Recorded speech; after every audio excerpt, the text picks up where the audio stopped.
அஜித்குமார் அடிச்சு கொன்னீங்களே, ரத்த வெள்ளத்துல துடிக்க துடிக்க கொன்னீங்களே, அப்பா எங்க போனார்? அவன் ஒரு அப்பா இல்லாத புள்ள போக வேண்டியதானே? கிங்காங் வீட்டு கல்யாணத்துக்கு போறதுக்கு நேரம் இருக்குல்ல உங்களுக்கு? கேட்டா அமைச்சர் போனாரா? இங்கேயே அமைச்சர் அனுப்ப வேண்டியதானே? கல்யாணம் முக்கியமா கருமாறி முக்கியமா?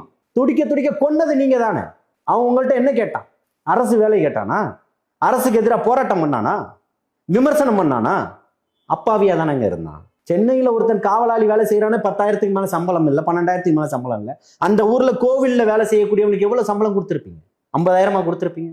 அவனை அடிச்சு கொண்டிருக்கீங்களே, துடிக்க துடிக்க செத்துருக்கான 27 வயசு பையன். அவனுடைய கனவுகள் என்னவா இருந்திருக்கும்? அப்ப இன்னைக்கு கேட்கறதுக்கு நாதி இல்லைன்னா எதை வேணா பண்ணுவீங்களா?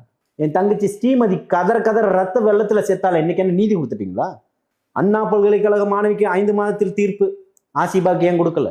அப்ப இங்க என்ன மறுக்கப்படுகிறது? நீதி எதற்காக? பொள்ளாச்சி மாணவிகள் பிரச்சனைக்கு அதுக்கு நாங்க தான் போராடணும். இன்னைக்கு ஏன் போராட வரமாட்டீங்க? தூத்துக்குடியில 18 பேரை சுட்டு கொண்டுட்டீங்க. இன்னைக்கு என்ன நாள்? மாஞ்சோலையில எத்தனை பேரை சுட்டு கொன்னீங்க? நாங்க ஒண்ணு பண்ணா நீங்க ஒண்ணு பண்ணணும், நீங்க ஒண்ணு பண்ணா நாங்க ஒண்ணு பண்ணணும். 2 பேரும் சரிசமமா தானே இருக்கீங்க. இந்த மக்களையும் மண்டையும் கொண்டு புதைச்சிக்கிட்டு தானே இருக்கிறீங்க. இன்னைக்குதான் நீங்க உங்களுக்கு அகழ்வாராய்வு எல்லாம் தெரியுது.